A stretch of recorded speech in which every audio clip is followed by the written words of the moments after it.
Kapag pumasok ang banal na espiritu sa buhay mo, hindi lang siya pampagaan ng loob, ginagawa kanyang bago. At yung proseso, hindi malinis, hindi cute, digmaan to. Mawawalan ka ng tao, mawawalan ka ng bisyo, mawawalan ka pa ng peking sarili na matagal mong tinago.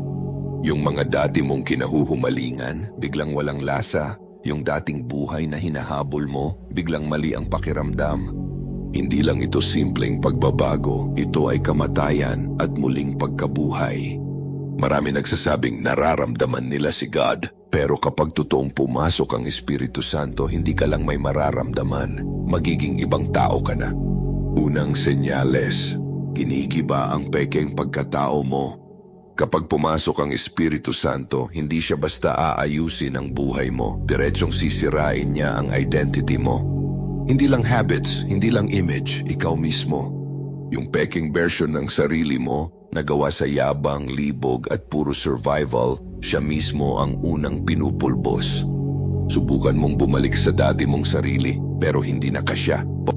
Yung mga jokes na dati mong trip, tunog pilit na ngayon. Yung porn na dati mong binabalikan, nakakadiri na. Yung ego na dati mong sandigan, bigat na lang sa dibdib.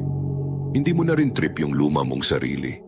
At wag mong isipin na depressed ka, hindi depression yan, binubuhay ka ulit. Hindi lang ipaparamdam ng Espiritu Santo na masama ang kasalanan, ipaparamdam niya na hindi na yan ikaw.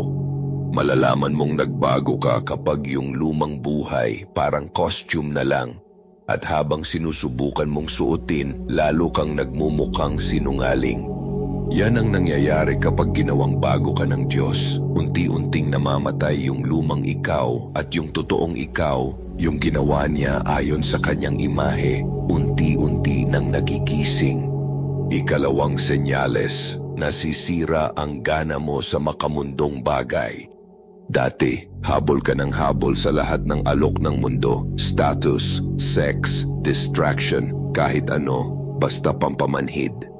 Pero nung pumasok ang Espiritu Santo, nag-iba ang gutom mo.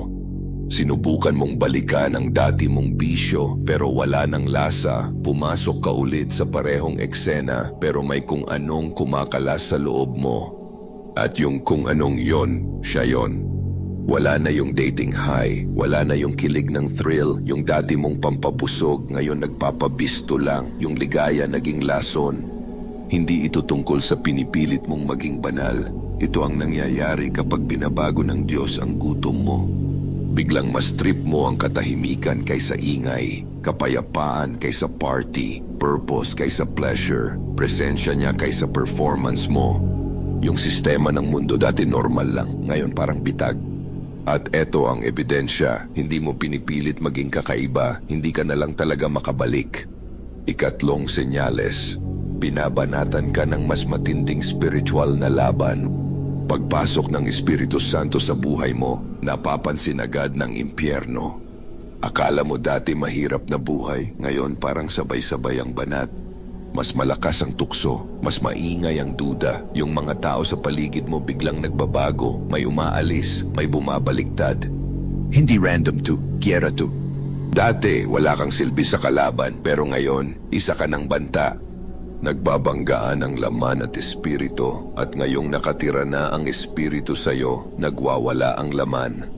Bumabalik ang mga dating kasalanan, kumakatok, sumisingit ang madidilim na isip at mas malakas ang bulong ng demonyo.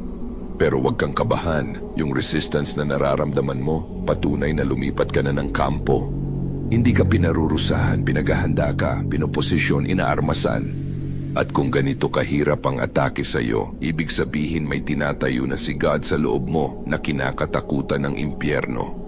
Ramdam ko to nung nagsimula akong seryosong sumunod kay Lord. Parang buong mundo bumangga sa akin, hindi naging madali, mas bumigat pa.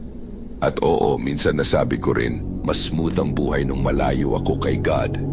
Pero ganyan talaga, dalawa lang pagpipilian, alaga ka ng demonyo o kaaway niya. At tandaan mo, hindi siya magsasayang ng bala sa mga taong kakampi pa rin niya. Sinabi na ni Jesus, daranas tayo ng trouble, pero sinabi rin niya, lakasan ng loob, kasi tinalo na niya ang mundo. Kaya kung ramdam mong parang bumabagsak ang impyerno sa'yo, huwag kang umatras. Panandalian lang ang mundong to, yung pinapaglaban mo, panghabang buhay, at yung sakit na dala mo, pruweba na hindi ka nag-iisa. Ikaapat na senyales, direktang naririnig mo si God. Hindi boses mula sa ulap, kundi conviction at iba na ang tama sa iyo ngayon.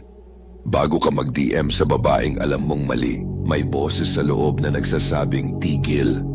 Habang nag-i-scroll ka ng porn, kalahati na ang kamay mo. Pero imbes na libog, nadidiri ka.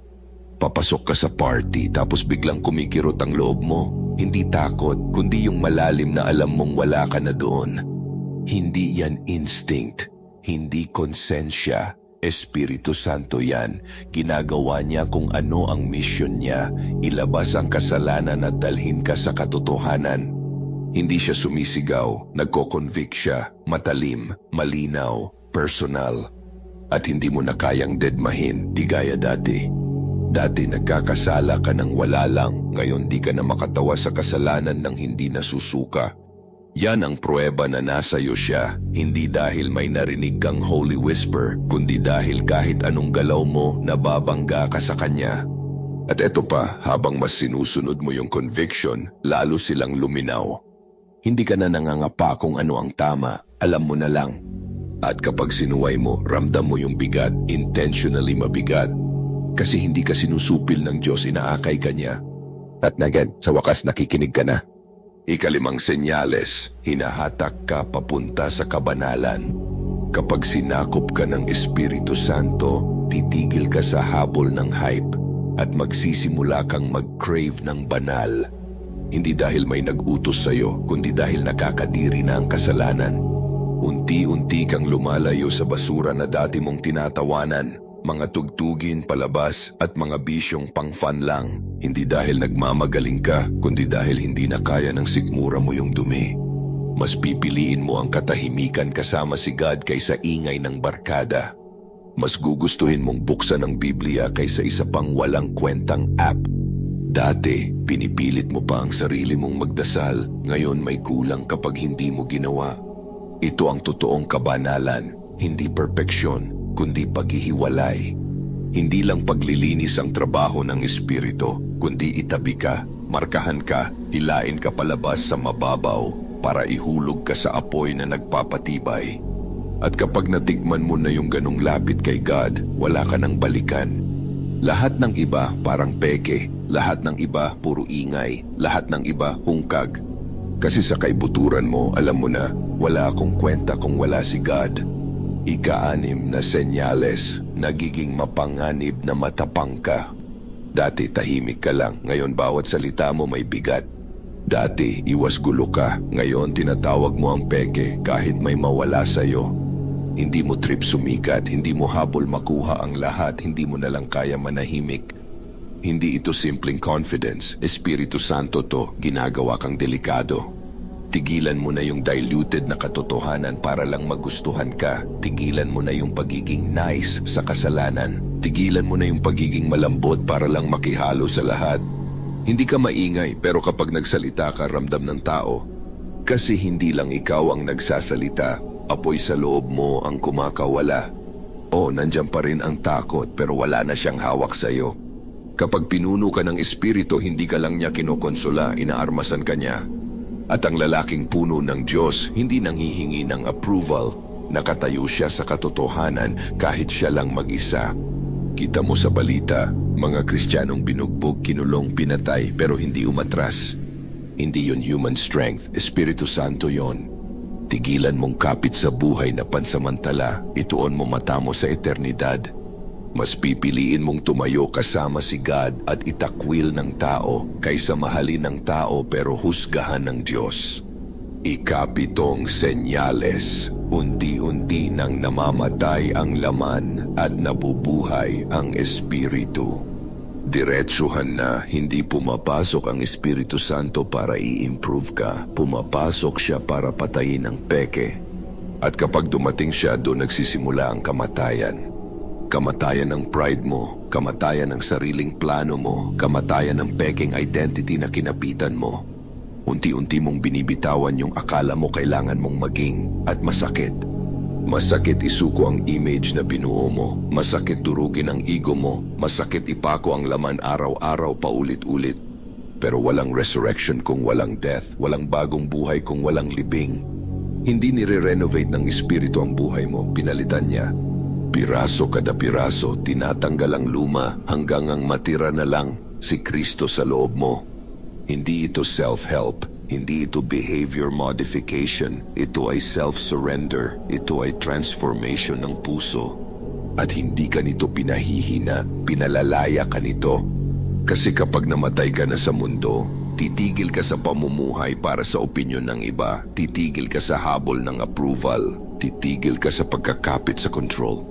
Binitawan mo na ang mga anino at sa unang beses, titikman mo ang totoong buhay, buhay na walang hanggan. Narinig mo na ang mga senyales, hindi yung pa-sweet na version, kundi yung totoong hubad, walang halong sugar coat na ebidensya na nasa iyo ang Espiritu ng Diyos. Kaya eto ang tanong, talaga bang pumasok na siya sa buhay mo o dumaan ka lang sa presensya niya pero hindi mo talaga binuksan para siya ang mag-take over? Kasi kapag siya ay pumasok, hindi ka lang basta nag-iiba ng pakiramdam, nagiging hindi ka na makilala, hindi ka na dati, ibang tao ka na. Gumagalaw na ang Espiritu, ang tanong na lang, magpapasakop ka ba o mananatili kang ganyan? Kung tumama sa iyo ang mensaheng to, huwag mong sarilin, i-share mo. Ipakita ang suporta sa pamamagitan ng pag-like sa video na to. Huwag kalimutan mag-subscribe para sa mas marami pang unfiltered lessons kagaya nito. Tayo ang Sakdal Laya.